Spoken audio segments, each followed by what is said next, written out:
नमस्कार, आप सभी का स्वागत है मेरे यूट्यूब चैनल में। मैं निवृत्ति कदम।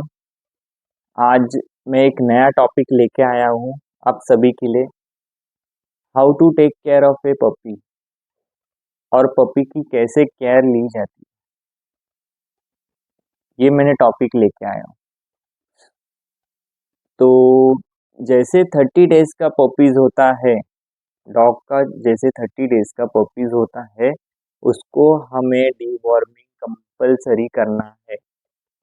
डीवॉर्मिंग क्यों किया जाता है? डीवॉर्मिंग जो स्टमक में वर्म्स होते हैं, पेट के अंदर जो कीड़े होते हैं, उसके उसको मारने के लिए हमें डीवॉर्मिंग देना पड़ता है पपीज को। जैसे 30 डेज के पपीज होते हैं, उन्हें हमें डीवॉर्मिंग करना है। आप कहीं भी कौन से भी ब्रीडर से बाय भी करते हो, तो घर में लाने के 2 दिन बाद आपको डीवॉर्मिंग करना है कंपलसरी। और अभी आते हैं हम डाइट पे। डाइट हमें क्या देनी चाहिए पपीज को? कोई भी ब्रीड हो, उसे ओवरफीड ना करे। कम से कम 20% उन्हें हम स्टमक एम्प्टी रखना चाहिए। उससे क्या होगा? उसको डाइजेशन इशू नहीं आएगा, उसको लूज मोशन नहीं होगा, या स्टमक इन्फेक्शन नहीं होगा उससे। और पेट जो स्टमक फ्लोट होता है, वो प्रॉब्लम्स कम कम से कम आएगी। तो हमें उसको फूड में क्या देना चाहिए पपीज को? एक पपीज को हमें क्या देना चाहिए? तो सुबह कम से कम पपीज को दिन में 5 या 4 बार कंपलसरी फूड देना चाहिए। 5 घंटे गैप चाहिए, कभी भी 5 घंटे गैप चाहिए। और फूड में पेडिग्री दो, फिर रॉयल कैनिन आता है, कैनिन क्रीक आता है। प्रॉपर डॉग फूड ही देना है। थोड़ा आप कर्ड दे सकते हो उसको। फिर उसमें थोड़ा बहुत एग, वाइट एग जो आता है, वो आप दे सकते हो। चिकन नहीं देना है। Complete 6 month to 5 month, at least 5 month आपको चिकन देना नहीं है पपीज को। उससे प्रॉब्लम क्या होगा? उससे गैस्ट्रो या स्टमक इशू या उसको डाइजेशन इशू आ सकता है। इसलिए हमें कम से कम 6 महीने तक चिकन हम अवॉइड करेंगे पपीज को देने के लिए। और उसको वैक्सीन वैक्सीन हमें कम से कम 50 डेज के बाद, जैसे 50 डेज होते हैं पपीज को, उसको हमें कंपलसरी वैक्सीन देने हैं।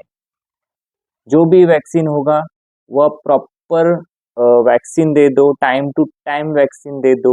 उससे क्या होगा? पपीज को कोई बीमारी नहीं आएगी, पपीज में कोई इन्फेक्शंस नहीं आएंगे, वायरल फीवर नहीं आएगा, बाहर का कोई भी वायरल आपके पपीज को नहीं होगा। और नीचे एटलीस्ट फर्स्ट वैक्सीन होने तक आपको नीचे लेके जाना नहीं है पपीज को। बिकॉज बाहर के स्ट्रीट डॉग्स होते हैं, उनको अगर कोई वायरल हो, तो आपके पपीज के भी होने के चांसेस है, आपके पपीज को भी होने का चांसेस होता है। तो बेटर है फर्स्ट वैक्सीन होने तक आपको आपके पपीज का ध्यान रखना है, नीचे लेके नहीं जाना है। और हम लोग एक ग्रूमिंग सेक्शंस पे आते हैं। आपको कम से कम फर्स्ट वैक्सीन या सेकेंड वैक्सीन तक उसको नहलाना नहीं है। आपको अगर लग रहा है कि वो पपी गंदा हुआ है या जो भी है, तो आप एक फोम आता है मार्केट में, एक फोम आता है ड्राई बाथ करके, तो आप उससे क्लीन करो बॉडी। या डेटॉल का जो पानी आता है, उससे भी आप क्लीन कर सकते हो। थोड़ा बहुत मतलब उससे स्पंजिंग कर सकते हो।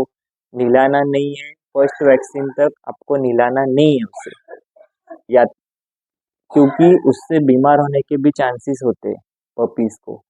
तो बेटर है कि फर्स्ट वैक्सीन होने के बाद, देखो कैसा है, वैक्सीन ये डॉग को इम्पोर्टेंट है, आपके लिए भी और वो पपीज के लिए भी इम्पोर्टेंट है। और वॉक के लिए आपको लेके जाना नहीं है, ये मैंने आपको बोला ही है। क्योंकि उससे क्या होगा? कोई भी बाहर का इन्फेक्शन आपके डॉग को कभी भी पकड़ सकता है। और गैस्ट्रो और पार्वो ऐसी बीमारियां हैं, डॉग्स को कॉमन बीमारियां हैं, पर उससे 30% सिर्फ बचते हैं डॉग।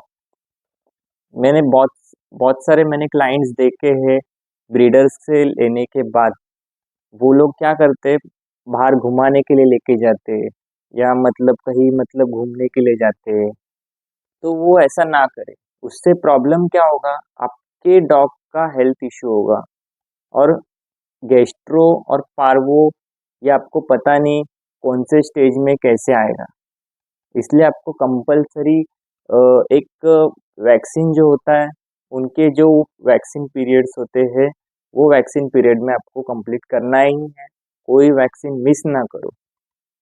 आगे जितने भी इम्पोर्टेंट मेरे जो टॉपिक्स आएंगे, 2 दिन में 3 दिन में मैं अपलोड करूँगा ही। एक एक न्यू न्यू अपलोड करूँगा कि क्या करना है, क्या नहीं करना है। एक नए नए टॉपिक्स में मैं आपको इन्फॉर्मेशन देते रहूँगा। तब तक आप मेरे चैनल को सब्सक्राइब करो, लाइक करो, शेयर करो और ऐसा ही प्यार आप मुझे देते रहो। Thank you. जय हिंद, जय महाराष्ट्र।